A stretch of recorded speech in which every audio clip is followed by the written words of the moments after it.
And then y'all put Mooney in the middle. So, we don't own the rights to this music. Just rocking. This Melanintelligence episode 4 or 5. I think it's episode 5.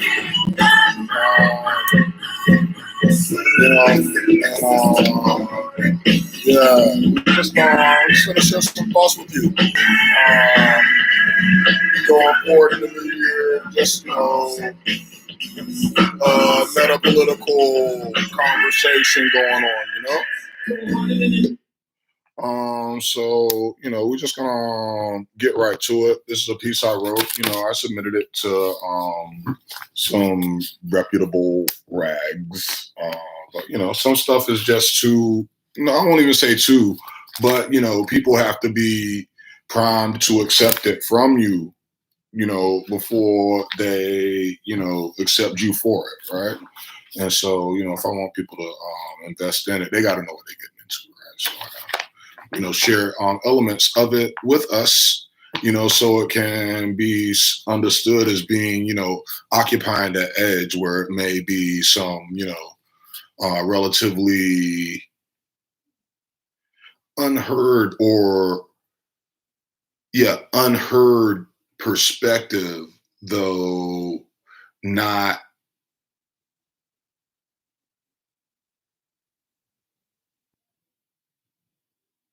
a problematic intelligence, And so, I don't, you gotta let people know what they really get. They'll try to make you drink hemlock out here, and no Socrates, that's for sure.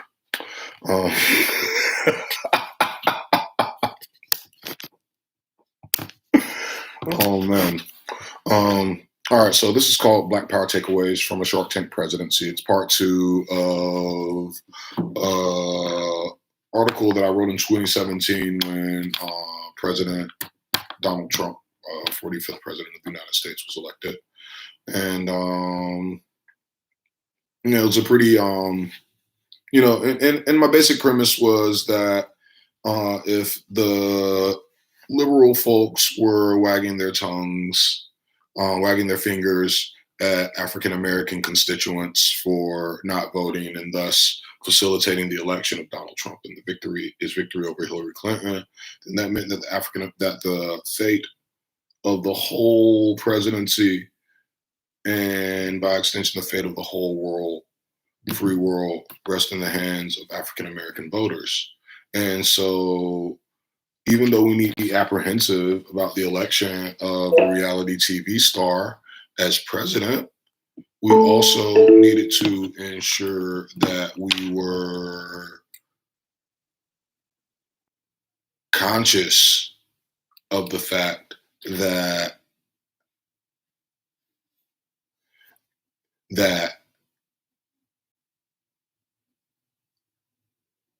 the fate of the world rests in the hands of voters. If African American voters are choosing the American president, then they're choosing the complete balance of geopolitical power in the whole world. It's not just a local thing.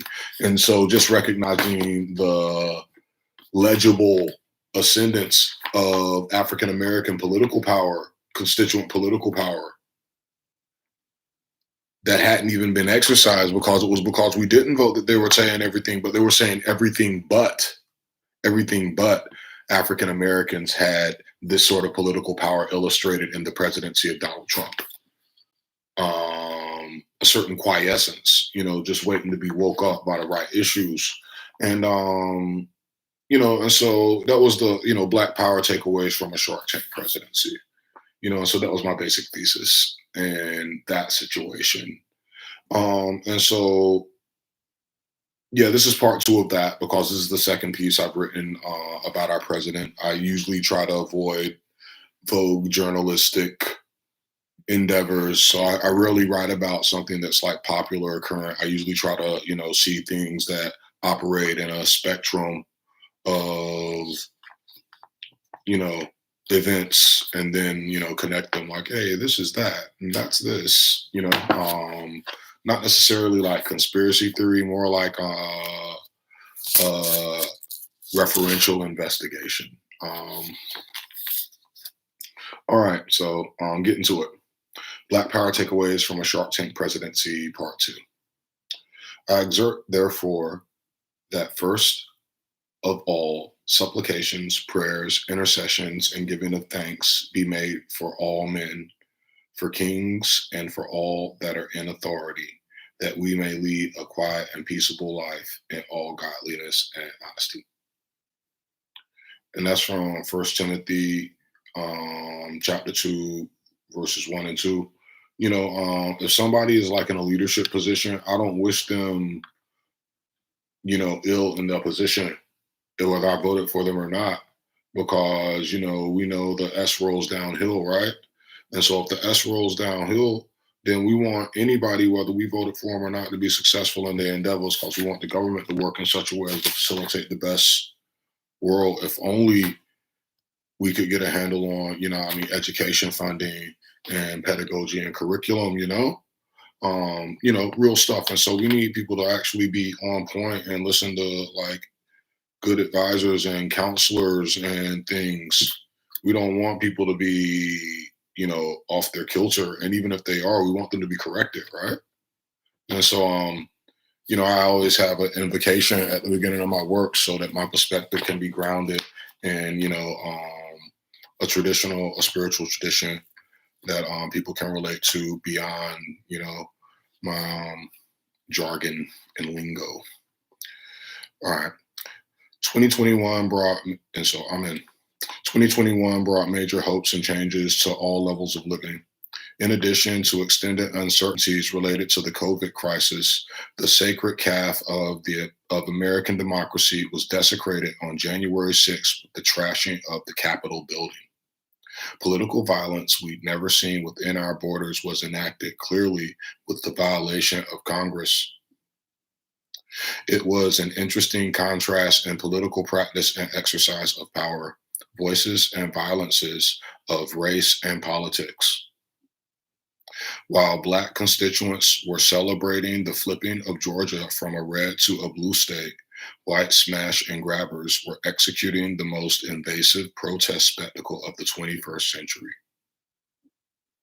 Different modes of organizing were made evident. Conflicting party politics also found voice in emergent commentaries coming from DC protesters and Georgia celebrants alike. So, it's like,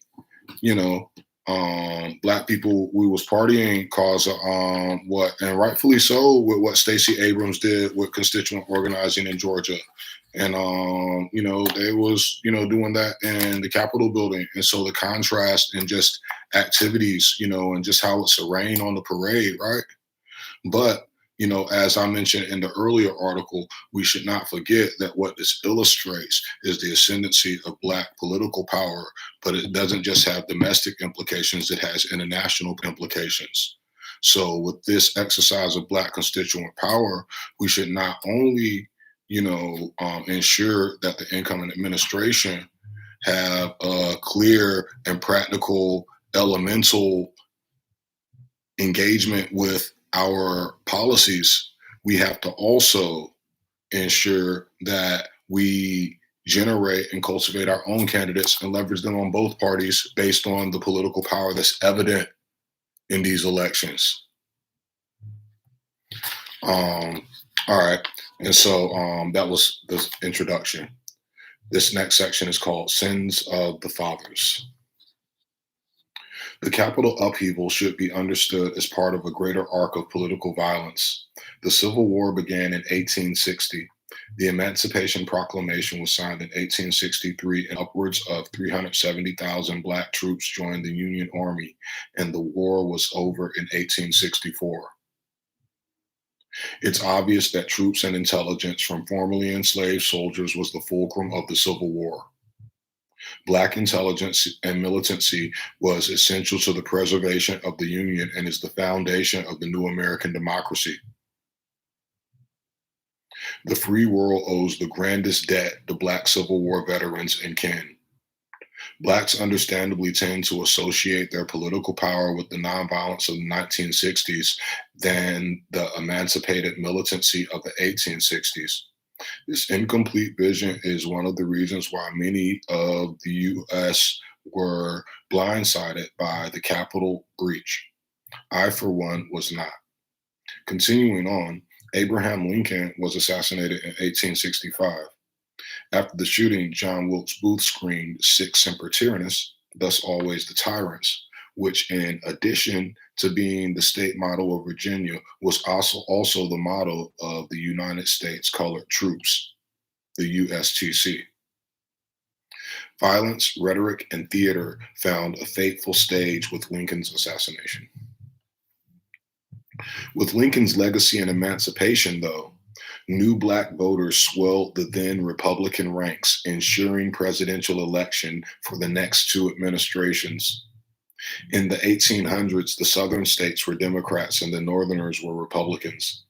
As a result of the added Black vote, the then Republican Party, the party of the great emancipator, Lincoln, enjoyed further dominance with Ulysses S. Grant for the next 10 years. Newly freed Blacks also ran their own candidates, often Negro Civil War veterans, for city, county, and state offices, voting themselves into political power previously held by slave-owning whites. This did not go over well with Southerners and white Northern occupying soldiers who felt more in common with Confederate veterans than with the newly empowered Blacks. Former Confederates viewed Reconstruction, 10 years of Union soldiers protecting the fledgling political, economic power of Blacks after the Civil War, to be a continuation of the War of Northern Aggression. For many Northern and Southern veterans, Black and white, the Civil War never ended. Disenfranchised Southern whites and former Confederate soldiers responded to Reconstruction with electioneering and violence against both collaborating whites and Blacks. The KKK started in 1866 and unleashed a wave of racial terror, the specter of which set the stage for the much contested election of 1876 between Union Rutherford B. Hayes and Confederate Samuel J. Tilden. Electoral college votes were so contested, Hayes having 185 with Tilden having 184, that the ultimate backdoor deal had to be struck. House controlling Democrats who'd held the electoral college hostage with threat of filibuster agreed to allow Electoral Commission decision to take effect, confirming Rutherford B. Hayes. The Democratic and Republican parties agreed in the Compromise of 1877 that in exchange for Tilden's concession, the outgoing Ulysses S. Grant and the incoming Rutherford B. Hayes would withdraw the last Reconstruction troops from the former Confederate states, betraying and vulnerabilizing newly freed Blacks, giving white supremacists carte blanche to murder and destroy Black people, businesses, and communities for the next 90 years of Jim Crow, until the civil rights movements and other successes in 1960s till now.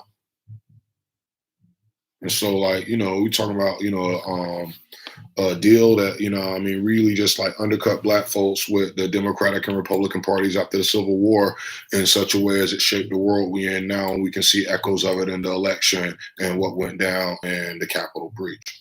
And we're going to develop that idea further.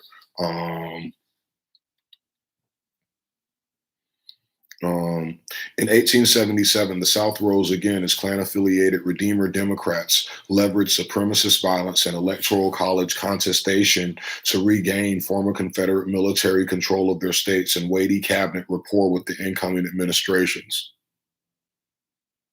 The first policies Southern states passed after the Compromise of 1877 were Jim Crow gun laws, making it illegal for Blacks to own firearms, disarming Black Civil War veterans, then suppressing their votes and seizing their lands and businesses. W.E.B. Du Bois termed the betrayal of Blacks by the Republican Party, along with its subsequent wave of lynchings and mayhem, the counter-revolution of capital. The Compromise of 1877 is relatively well-known political history, but it's still wild every time I read it. There are lessons in the Compromise of 1877 that can better help us understand machinations of democracy now and in the future. All subsequent electoral college conflicts and resolutions, be they Bush Gore in 2004 or Trump Clinton in 2019 or Trump Biden in 2020, should be understood in light of these realities. And this is the Shark Tank presidency. Blind side is 0-0. You got 0-0 written like that, so it's like glasses. Blind side is 0-0.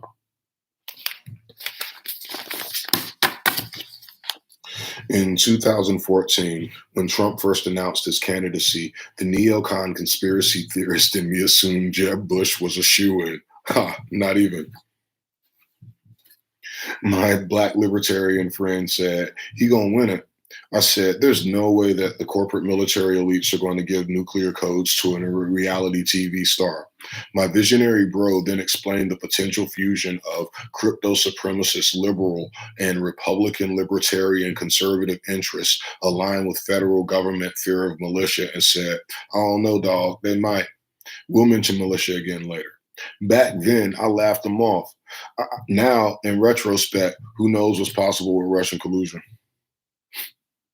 President Trump's electoral support was based largely in contemporary white constituencies' displeasure at the political gains represented by President Obama's election and administrations, now enhanced by Kamala Harris's vice presidency and Georgia's Democratic flipping.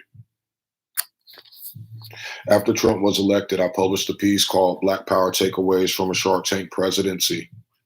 Firstly, I said that because of Trump's masculinist posturing and association with rappers, black men would be more assertive and expressive in their political views, whether whites liked it or not. In addition to chronicling the missteps of Hillary Clinton's campaign, my essential thesis was that if a quiescent African-American constituency was being blamed for the election of President Trump, then equally logically, the fate of the free world again rests in the hands of American blacks, and they should use this knowledge in active suffrage and lobbying, among other means, to make real economic, educational, and employment gains for the black community. Murray Edelman says, the political process is a distinction between politics as a spectator sport and political activity as utilized by organized groups to get quite specific, tangible benefits for themselves. I've always advised black constituents to use the fulcrum of their voting powers to choose and leverage their own leaders and policies on both parties. Liberal finger-wagging was actually pointing us towards a much more important truth: African control of global politics. I wrote Black Power Takeaways from a Shark Tank Presidency in 2016. Perhaps there would have been a much more decisive victory over Trumpians in 2020 had this consideration been part of the Black mobilization message for the Democratic Party in the Biden-Trump race. At the end of the day, though, as in 1877, Democrats as well as Republicans are disinvested in optimal Black empowerment. Back then, I wrote, what has been illuminated in the election of the Shark Tank president is that people of color in America hold the fate of the whole world in their hands. African Americans now control the fate of the political world in no uncertain terms. Democrats and Republicans, liberals and conservatives, like it or not, have to deal with it. This reality, Trump presidency apprehensions notwithstanding, should assure citizens that the American experiment in democracy has truly formed a more perfect union. I was a little right.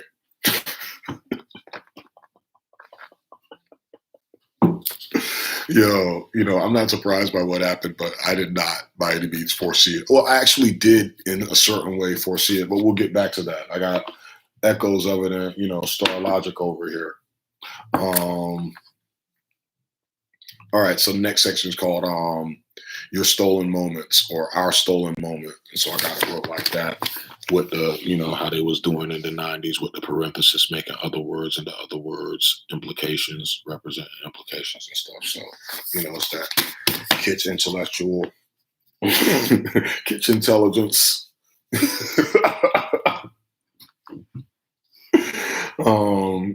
Moving on. So For the African American body politic, the realities of constituent power and liberal finger pointing have both changed and not. For many, the Capitol spectacle on January 6th was largely a distractivist tantrum, diverting attention from the very pertinent truth of newly realized African global political ascendance. I'm going to go back and say that again. For the African American body politic, the realities of constituent power and liberal finger wagging have both changed and not. For many, the Capitol spectacle on January 6th was largely a distractivist tantrum, diverting attention from the very pertinent truth of newly realized African global political ascendance. You know, I mean, shoot, we handling the globe and they, you know, I mean, trashing the Capitol. It's you know, they're two different conversations, but they're very, very much the same conversations. You know, like, wow, America, how are we gonna bridge that, America? Make publishing great again.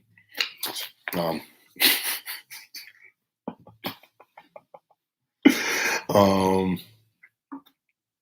right, moving on. Let's see. The Capitol distractivists were not met with compelling force in order to prevent their entree into the halls of Congress. This means that this political action was not an insurrection so much as it was a licensed protest. We should be careful not to give this macabre political theater an actual democratic institutional life. Is the Capitol spectacle the cherry on top of the Russian POTUS op? President Trump actively alienated our international allies, purposefully widened deep fissures in the Middle East, and reopened race, class, and gender wounds stateside that it will take generations to heal. In light of this consideration, I prefer to use the term Capitol theatrical upheaval for the political convulsion that day. Having been plied with cheap nationalist booze, our democracy has thrown up on our lawn and all through the House. Hopefully, we're done with it, recognizing the bad intelligence and campaigning that led to the regurgitation of this insufferable politics. America, let's not party with strangers again.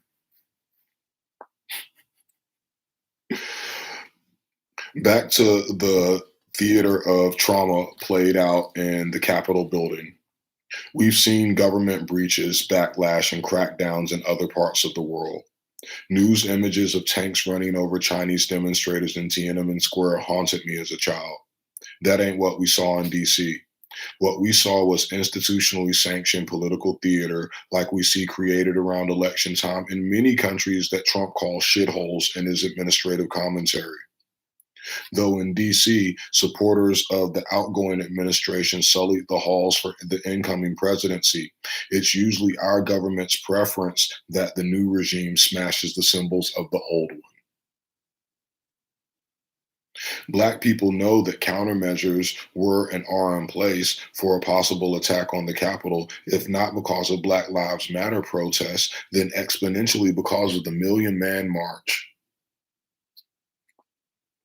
Let's not quibble over numbers. 1 million Black men and women gathered in Washington, D.C. with the most excellent mass protest and political deportment ever witnessed. Black people should be proud that we was in D.C. 1 million deep and broke nary a window. While these people is pissing in a secular government's sacred capital. You can't buy class. As always, African protest sets the mode for proper public engagement in the face of repressive government the world over. That being said, in no other country, Northern European or in the global South, only in America, the United States, can the Capitol be breached with but a single fatality. This sort of ritual political theater usually requires a much grander sacrifice. In Nigeria, protests against police killings in late October 2020 cost almost 100 people's lives immediately and the week afterward. This isn't to contrast American democracy against Nigeria's or to say the state should have responded like China's military in 1989. Perish the thought. The point is that, race aside, if the activities of January 6th had happened in any other part of the world, white or black, I'm sure there would have been scores more casualties. As related to the particularly low casualties for such a bolt. And so I think that, hey, nothing's perfect, bro. Especially government and people, let's say them people, them type people, they all colors, them type people, nothing's perfect, right? And I think it's like also of note that, that would have happened in France. Then French people would have laid some white Frenchmen would have laid some other white Frenchmen down, and it would have been a whole lot more than one casualty. And it's a whole lot less Frenchmen than Americans. And I think that we also need to, be pleased, even if we can say, if it had been black people, it would have been a whole nother thing. Yeah. Even so, we should be pleased that we have a relatively benign majority militancy in our country. It ain't even go down like that. Who wants really to see, the escalated version of that? Is that what you really want your kids to like go to school having to think about and stuff? Really, honestly. And so, just within all the, rhetorical internet posturing and whatever goes on, I think that we should be pleased, in the grander scheme of things, that in the face of, the smashing and grabbing that went on, that, we should be happy it was just one fatality. And like I say, black folks should be real proud that we was there a million deep, way deeper than them, with a whole lot more hostile, folks, and from the capital side. And it was a much more, well, I won't even say that, pardon self, let me walk that back. I'll just say we was there a whole lot deeper, and we weren't violent. And but they say every time we be together we be violent, and it ain't even like that. We do, but let us be clear, it's they thing. From Martin King to the Million Man March, that's not our thing, that's they thing, that violent thing. American is apple pie, said El Haj Malik Shabazz. Moving on.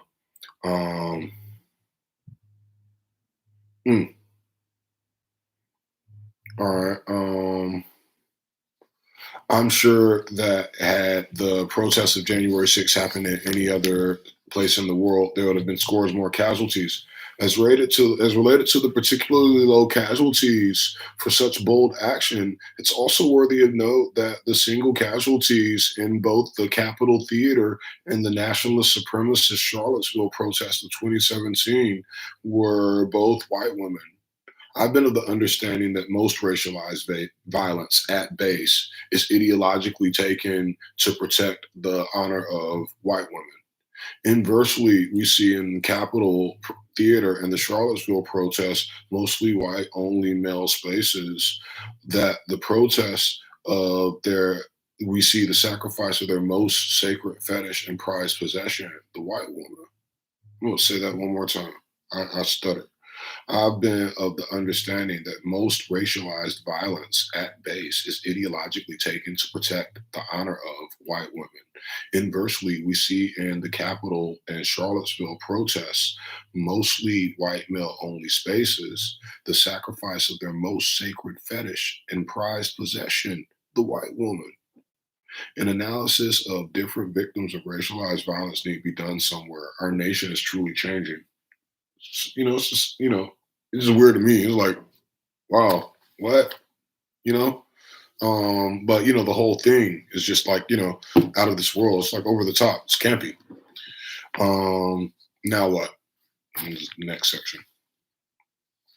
Frantz Fanon said famously that political power is the ability to control violence. State violence and repression should be understood in this and other senses because the social contract is an understanding between government and citizen requiring minimally that the government will protect the people against others, itself, and ourselves. Frantz Fanon's political theory is further demonstrated in our collective cognitive social dissonance when, to the eyes of good citizens, militias are coddled by the federal government despite their association with racialized violence and terrorist bombings. The love hate relationship between government and militia has always been black, white, and gray because of heavy veteran membership and because citizen armament was incentivized by the founding fathers as the first line of defense against slave revolt. The government has also always had a healthy fear of militias because of their historic anti federalist ideologies. As the War of Northern Aggression never ended for some, neither has the need for private militia. Accelerationist elements and Boogaloo preparation are derivative extensions of the Founding Fathers' mandate to defend against possible slave insurrection, now ideologically understood to be an impending race war. Protesters were treated with kid gloves because of their ideological ties to militia. The protesters consider themselves all American, and El Haj Malik Shabazz famously said that violence is American as apple pie. The revelation that Proud Boys leader Enrique Tarrio has been an FBI informant for nearly a decade only complicates this matter. The Capitol Theater is an attempt by some whites to remind Blacks, Latinos, and model minorities of the violent foundations of American political power in the face of a browning world. Negotiating the tensions between the history of political power as violent practice and electoral empowerment will be the major mode of political discussion and organization going forward. In part, because of 1960s protests association with voting rights, African American voters have come to mistake suffrage, voting rights, and voice in government, not the actions of Black Civil War veterans, for the foundation of their political covenants and institutional electoral power. In actuality, these are but abstractions of the most fundamental, foundational of political principles. This is why, after 1877, Black Civil War veterans were first disarmed by Jim Crow gun laws before subsequent voter and land disenfranchisements. White Americans are well aware of the murderous foundations of American statecraft. This is evident when they maintain Second Amendment rights at all costs and say that they should not be held accountable for the sins of their ancestors. They want nothing to do with the actual horrors of what it took to accumulate their intergenerational wealth, and certain ones still stockpile weapons in preparation for a supposedly exported, ever impending Haitian revolution taking root stateside. The how and why dehumanizing ideologies transcend time and space with specific rhetorical stabilities defies many literary theorists the world over. Realizing where and how these elements of voice and violence, struggle and empowerment, strategic planning, and grand design engage and interact to prevent such breaches of public trust in the future is going to be a most worthy endeavor for generations of thinkers and doers to come.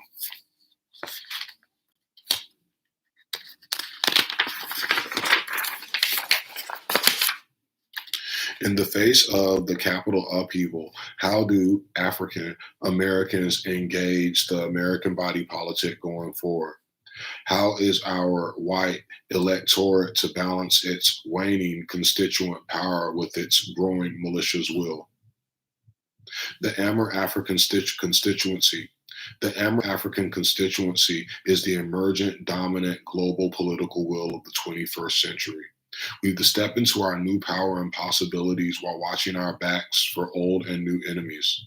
We have to maintain focus on constituent organizing in addition to ensuring that the Biden Harris administration doesn't assert its responsibilities to deliver necessary, tangible economic, employment, and educational policies in practice.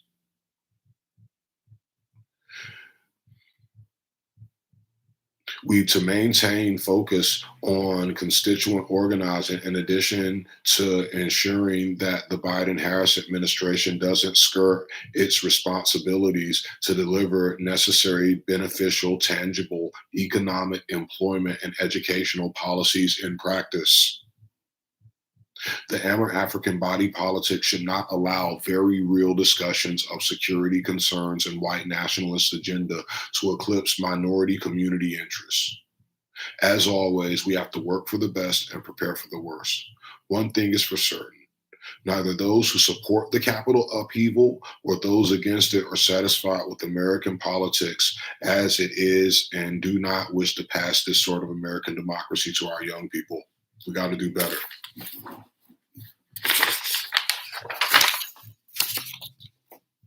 And so that was just a piece I wrote. I felt like it was kind of long, and so I written it and submitted it to a couple of rags, but I realized it was kind of long and I should probably just like present it and then share it and circulate it like that. And if a rag picked it up and thought that certain elements of it were usable, then we could talk about it like that. But that's what I'm dealing with. I call it Melanintelligence. I'm Solomon Burnett. Hilarious. Oh man. So I'm Suleiman Idris. I have a nom de plume. I have a pen name. And so I'm an author. I'm a publisher. I'm the editor-in-chief of Lumafont Scriptorium, and I published a couple of books. This is The Sunrise in the West, Harouz Hasham's Min al-Maghrib, The Sunrise in the West. That's what it says in Arabic. And this is Star Logic, a collection of poesis. And these are a couple of books I published. You can pick them up.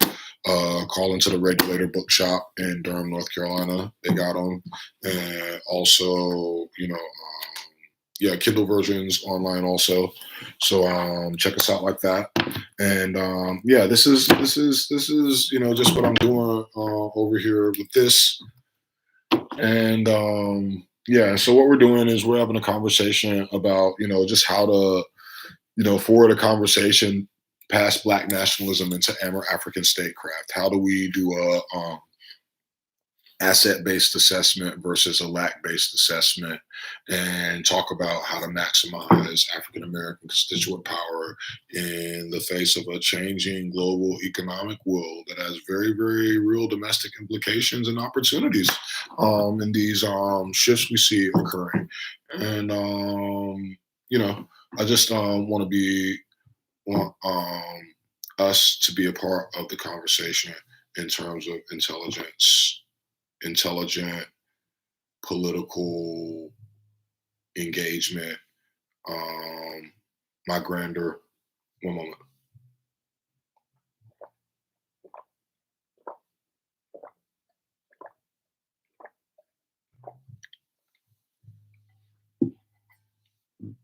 Excuse me. So this is my first book, The Sunrise in the West. And it's a metaphysical political treatise. It falls under a constellation of divine scholarly, classical, cultural, and oral traditions, charting African American global futures for generations to come. It's in eclosure. Eclosure means,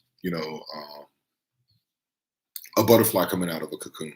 So that's called eclosure. It's an eclosure of the grand unification of Black fraternal and street organizations under the common ethnic identity and national identity of Orun. Orun is the Yoruba word for horizon, divination, the divine nation, and sunlight and heaven and sky. And it's revealed as the proper name of American descendants of slavery and the prophetically established African nation state. Orun demystificationist vision, like how it just make everything make sense. You know, it don't really do it like that, but it just put things together in a chain that make it sequentially understandable, relatable, and engageable, shareable.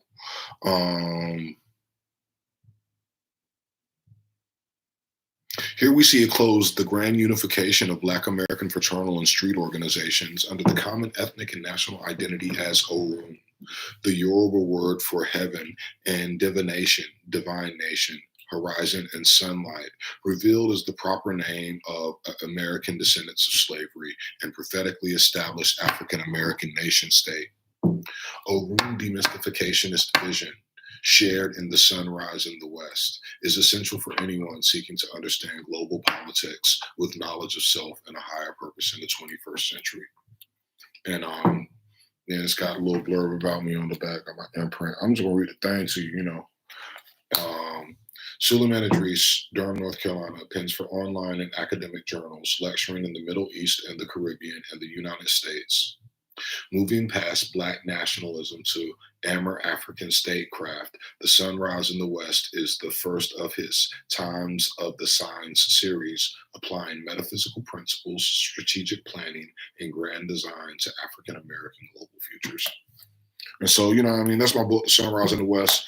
Check me out. It go hard. It go harder than what I read you. What I read you is just like, hopefully I can publish that with people like, whoa, it's like, that's the book, bro. The book, bro. Like, whoa. And so also, but yeah, I think I'll leave it there, and we'll just build on it again. I have another article that I've written. And so I think I'll come back and do that one. And so look for that one. I'll be wearing different colors and another cool hat.